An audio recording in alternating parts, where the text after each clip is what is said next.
हम आपसे एक बात कहेंगे, आपको बुरी लगे, वैसे तो लगे तो क्या करेंगे आप? अगली बार से कथा में नहीं बुलाएंगे, इसके ऊपर और क्या कर लेंगे? और इससे बड़ा क्या कर सकते हैं? ज्यादा से ज्यादा हमारे लिए क्या करेंगे? अगली बार से बुलाएंगे नहीं। पर सच्चाई कहना हमारा काम है और वो हम कहेंगे। आजकल एक बहुत बड़ा प्रचलन चला, लोग जिम भागते हैं, सोचते हैं हम बड़े स्वस्थ रहेंगे जिम जाने से। इन दिनों पीछे 2-4 साल में टीवी में, पिक्चर में काम करने वाले बहुत सुंदर सुंदर युवकों की मृत्यु हुई है, और वो सारे युवक जिम में काम करते हुए ही चले गए। इसके पीछे कारण है, आपको आपकी सांसें भगवान ने गिन कर दी होती है, सांसें गिन कर मिलती हैं हर व्यक्ति।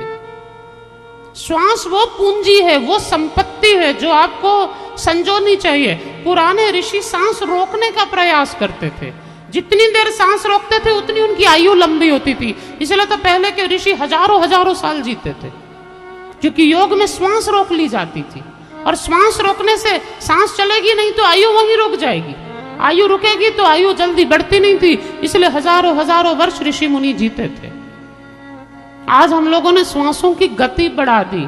हम जिम जाते हैं, कहीं भी कोई ऐसे काम करते हैं कि सांसें तीव्र गति से चलती हैं। आप ऐसे नॉर्मल वॉकिंग करिए और ट्रेडमिल पर वॉकिंग करिए, दोनों में अंतर आता है। जब आप ट्रेडमिल पर वॉक करते हैं तो आपकी जो सांस है इसकी गति स्पीड हो जाती है।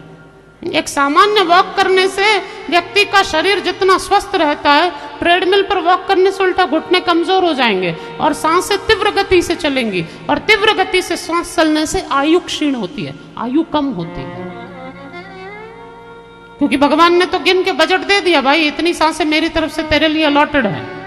अब वो सांसें भले तू 2 घंटे में खत्म कर ले, वो सांसें भले तू 50 साल में खत्म कर, 100 साल में खत्म कर, तेरे हाथ में। मैं आपको एक बजट दे दूं, जैसे बजट मिल जाता है, ये बजट है, अब इससे आपको कैसे यूटिलाइज करना है आप प्लान बनाइए। श्वास व्यर्थ ना जाए इसका प्रयास करना चाहिए ना। इसलिए शरीर को स्वस्थ रखने के लिए प्रकृति ने आजकल एक बहुत बड़ी समस्या हो गई है। लोग जिम जाते हैं, मोटे हो जाते हैं, जिम जाना चाहते हैं, लेकिन घर के काम नहीं करना चाहते।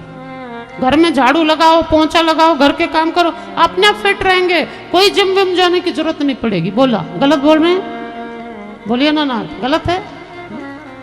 कुछ नहीं करना पड़ेगा, आप स्वस्थ। पहले की माताएं, पहले की नारियां कितनी स्वस्थ रहती थी? कोई जिम थे पहले? कोई जिम नहीं थे पहले, फिर भी सब स्वस्थ रहते थे।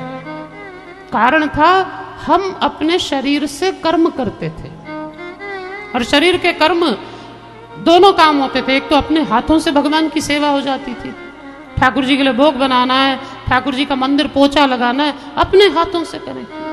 अपने हाथों से भगवान के मंदिर में जब पोंछा लगाएंगे ना, तो आपके मन के अंदर के जन्म जन्म के कलमशों पर पोंछा लग जाता है, जन्म जन्म के पाप धुल जाते हैं ना।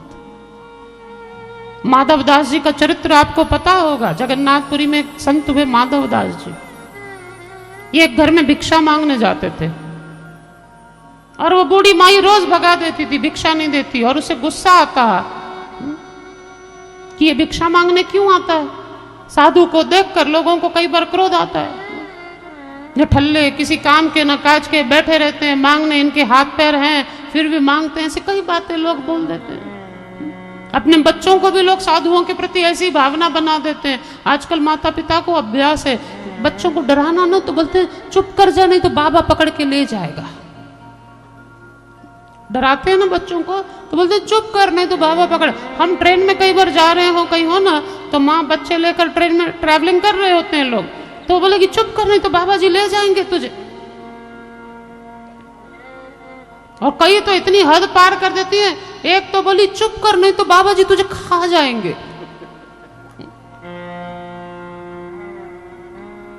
प्रभु बच्चों को साधुओं से डराए नहीं, बच्चों को साधुओं के प्रति प्रेम सिखाए। संत है तो जगत है, यदि संत न होते जग में तो जरी मरता संसार। संसार जल जाता यदि संत न होते तो। संतों के प्रति प्रेम भावना बच्चों के हृदय में जागृत होनी चाहिए। आप अपने बच्चों को सब बनाना चाहते हैं, आप बोलते हैं मेरा बेटा इंजीनियर बने, डॉक्टर बने, ये बने, वो बने, बड़ा बिजनेसमैन बने, टाटा बने, अंबानी बने, अरे सब बनाना चाहते हैं। ये क्यों नहीं सोचते मेरा बेटा कुछ बने न बने, लेकिन वो भगवान का बहुत अच्छा भक्त बने, बस कुछ बने न बने, एक अच्छा इंसान बन जाए, समाज के लिए कुछ कर दिखाए। अपने बच्चों को हम बहुत बनाना चाहते हैं ना, कभी ये क्यों नहीं सोचते भक्त बनाएं।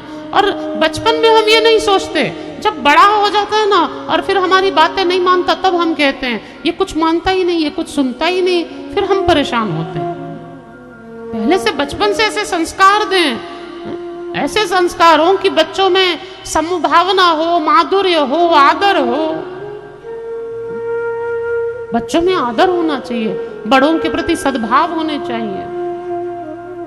ये संस्कार ना बहुत महत्वपूर्ण है, और संस्कार का बीज ना गर्भ के समय बो दिया जाता है, इसलिए गर्भाधान संस्कार, संस्कार शब्द वहीं से शुरू हो जाता है, बाद में कुछ नहीं कर सकते। बीज जब बो रहे हैं ना, तब ध्यान देना पड़ता है काहे का बीज बो रहे हैं, इसलिए गर्भाधान संस्कार, संस्कार वहां से शुरू होता है। फिर जात कर्म संस्कार, नाल छेदन संस्कार, ये संस्कारों के क्रम बढ़ते जाते हैं। आजकल लोगों को मालूम ही नहीं, लोगों को इतना मालूम है विवाह संस्कार और अंतिम संस्कार, बस। संस्कारों की अपनी महिमा थी, इसलिए बच्चे क्या कर रहे हैं, क्या नहीं कर रहे हैं, इस पर माता पिता को पूर्ण ध्यान देना चाहिए ना। ध्यान रखें माता पिता पर। माता पिता अपनी संतान को परवरिश देने समय ये भावना बनाए कि ये एक अच्छा व्यक्ति, एक समाज के लिए एक आदर्श व्यक्तिमत्व का निर्माण हो सके। इसलिए प्रभु श्वास पर नियंत्रण आवश्यक है, जितासनो जित श्वासो। और तीसरा बहुत महत्वपूर्ण है, जित संगो, संग पर विजय पाए। हम किसके साथ रहते हैं, whom do we associate with, हम किसके साथ समय बिताते हैं, किसके साथ रहते हैं, क्योंकि जिसका संग करेंगे उसका रंग चढ़ेगा, आज नहीं तो कल चढ़ेगा, पर रंग जरूर चढ़ेगा। इसलिए किसके साथ रहते हैं, जित संगो। और चौथा दिया जितेंद्रिय, इंद्रियों पर विजय पाए, अपनी इंद्रियों पर संयम रखें।